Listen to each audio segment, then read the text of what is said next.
পদত্যাগ করেছেন আইন বিষয়ক উপদেষ্টা ডক্টর আসিফ নজরুল। আসিফ নজরুল দেলোয়ার হোসেন সাঈদীকে নিয়ে সম্প্রতি একটি বক্তব্য দিয়েছেন, সেটা দেখে আসা যাক। একমাত্র দেলোয়ার হোসেন সাঈদী ছাড়া আমার জানা মতে আর কি বাকি সবারই আপনার যতটুকু আমি পড়াশোনা করেছি ইনভলভমেন্ট ছিল। হঠাৎ করে দেলোয়ার হোসেন সাঈদীকে নির্দোষ দাবি করা আসিফ নজরুল 1986 সালে কি বলেছিল সেটা তার সেই লেখাতেই রয়েছে। আসিফ নজরুল প্রথম ব্যক্তি যিনি দেলোয়ার হোসেন সাঈদীকে যুদ্ধাপরাধী হিসেবে অভিযুক্ত করেছিলেন।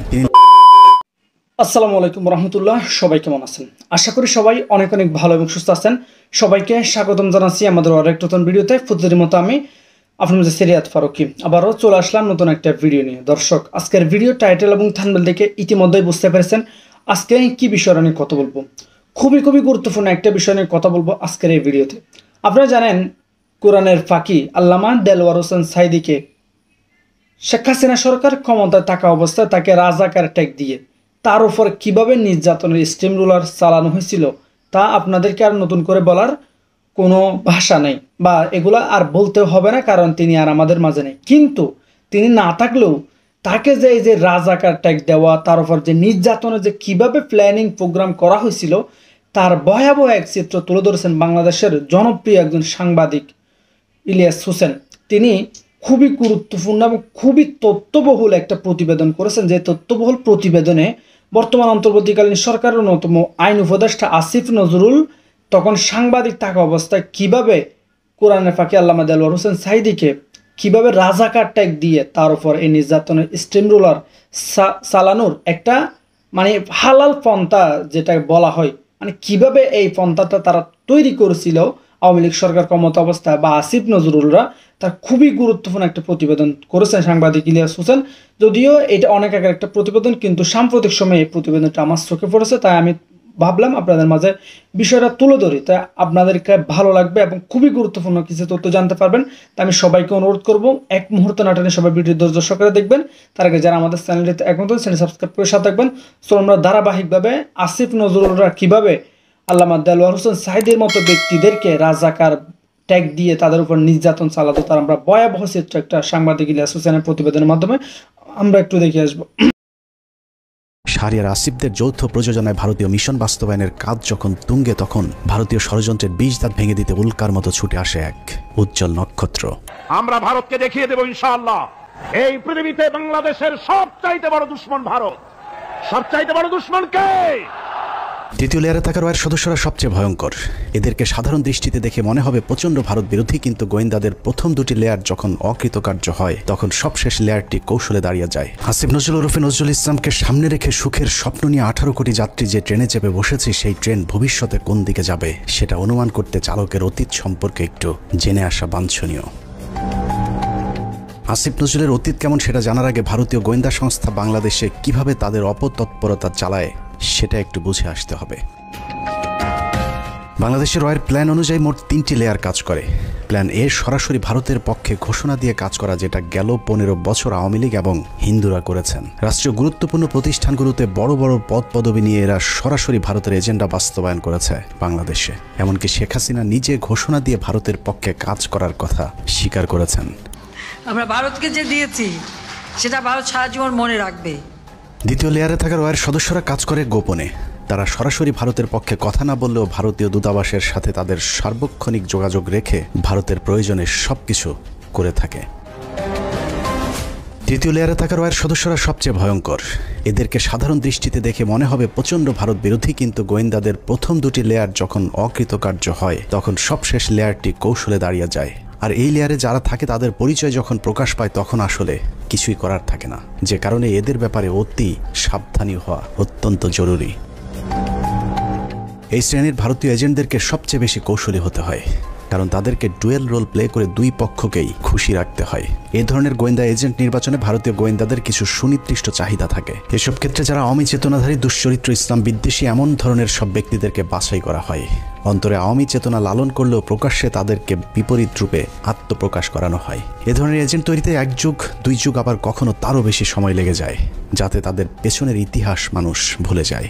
দেখতে কিছুটা নিষ্পাপ, শ্রুতিমধুর, বাকপটু গোছের এসব এজেন্টদেরকে দিয়ে কখনো কখনো সাধারণ ভারত বিরোধীদের চাইতেও কঠোর ভাষায় ভারতকে আক্রমণ করানো হয়, যা দেখে মনে হবে এরা প্রচণ্ড ভারত বিরোধী। আর এভাবেই তাদেরকে ভারত বিরোধী শিবিরে ধীরে ধীরে জনপ্রিয় করে তোলা হয়। এবং অত্যন্ত যৌক্তিক কারণে আজকে ভারতের বিরুদ্ধে আমাদের স্বাধীনতার ডাক দিতে হবে, ভারতের বিরুদ্ধে আমাদের সার্বভৌমত্বের ডাক দিতে হবে।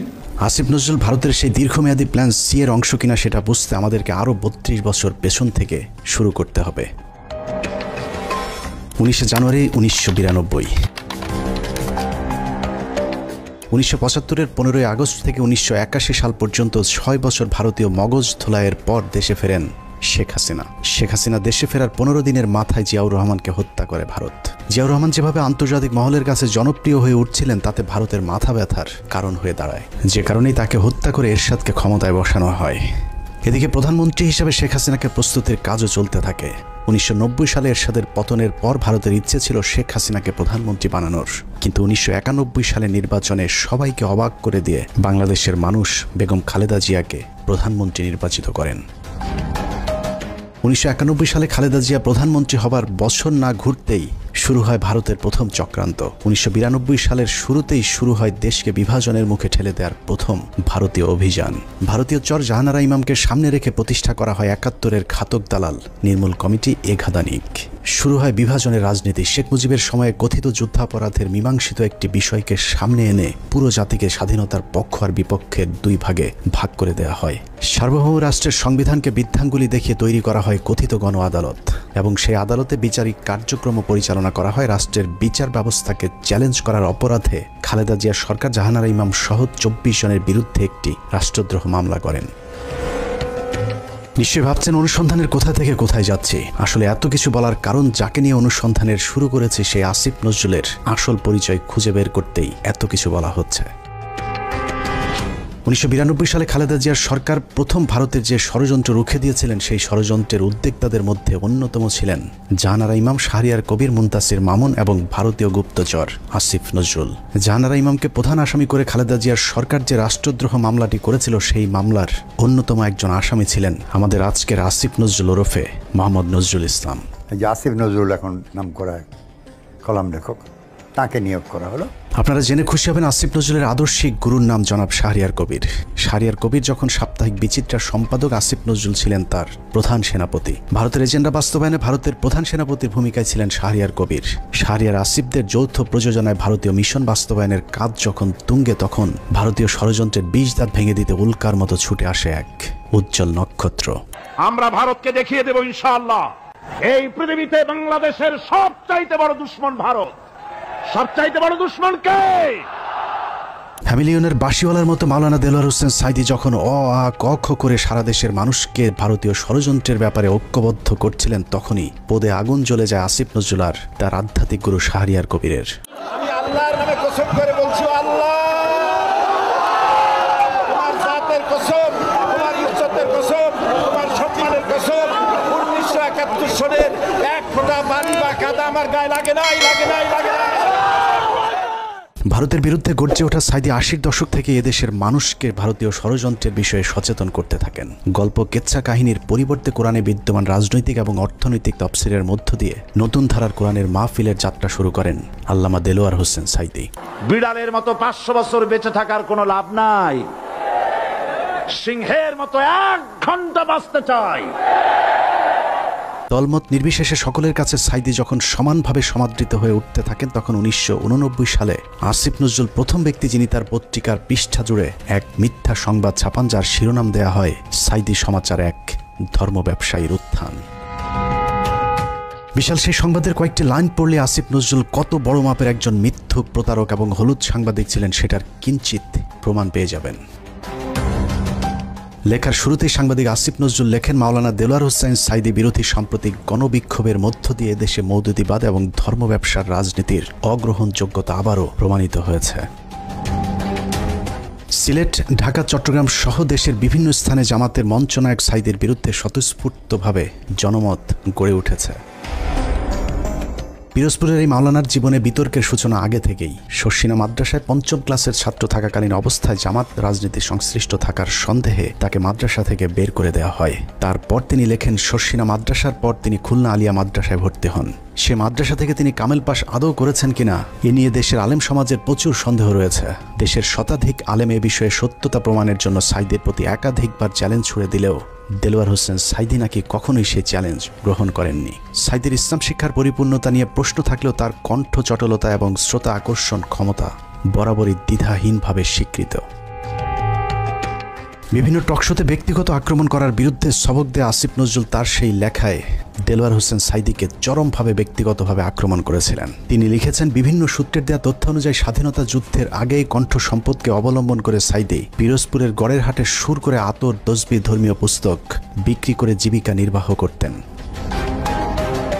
এরপর গুরুত্বপূর্ণ দুটি লাইন আছে, সেই লাইনগুলো আপনাদেরকে জানানোর আগে আসিফ নজরুল দেলোয়ার হোসেন সাইদিকে নিয়ে সম্প্রতি একটি বক্তব্য দিয়েছেন, সেটা দেখে আসা যাক। একমাত্র দেলোয়ার হোসেন সাইদি ছাড়া আমার জানা মতে আর কি বাকি সবারই আপনার যতটুকু আমি পড়াশোনা করেছি ইনভলভমেন্ট ছিল। হঠাৎ করে দেলোয়ার হোসেন সাইদিকে নির্দোষ দাবি করা আসিফ নজরুল 1986 সালে কি বলেছিল সেটা তার সেই লেখাতেই রয়েছে। আসিফ নজরুল প্রথম ব্যক্তি যিনি দেলোয়ার হোসেন সাইদিকে যুদ্ধাপরাধী হিসেবে অভিযুক্ত করেছিলেন। তিনি লিখেছেন, সাইদি স্বাধীনতা যুদ্ধের সময় পাক হানাদার বাহিনীর প্রত্যক্ষ সহযোগিতায় লিপ্ত ছিলেন। তিনি ধর্মের দোহাই দিয়ে গনিমতের মাল হিসাবে গড়েরহাট বন্দরের হিন্দু সম্প্রদায়ের বাড়িঘর লুট করেছেন এবং মদন নামে একজন হিন্দু ব্যবসায়ীর দোকান ঘর ভেঙে দিয়ে নিজের বাড়িতে নিয়ে গেছেন বলেও দাবি করেছেন আসিফ নজরুল। মুক্তিযুদ্ধের পর সাইদি দীর্ঘ সময় পালিয়ে থাকেন এবং 10 বছর পর নাকি নিজ গ্রামে আসেন। পুরো লেখার শুরু থেকে শেষ পর্যন্ত পুরোটাই সাইদি সম্পর্কে যা কিছু বলা হয়েছে সব ডাহা মিথ্যা। আর এই হচ্ছে আসিফ নজরুলের সাংবাদিকতার নমুনা।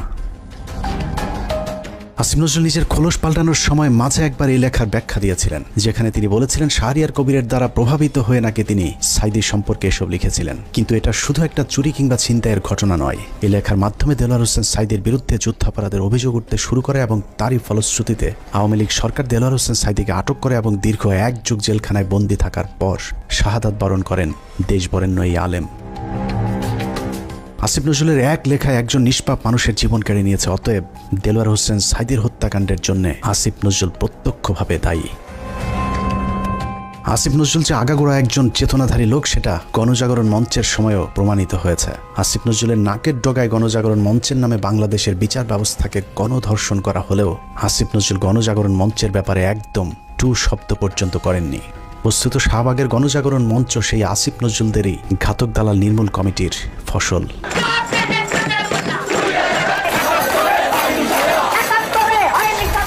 আসিফ নজরুলের কাঁধে দেওয়া ভারতীয় ষড়যন্ত্রের প্রথম অ্যাসাইনমেন্ট শেষ হয়েছে।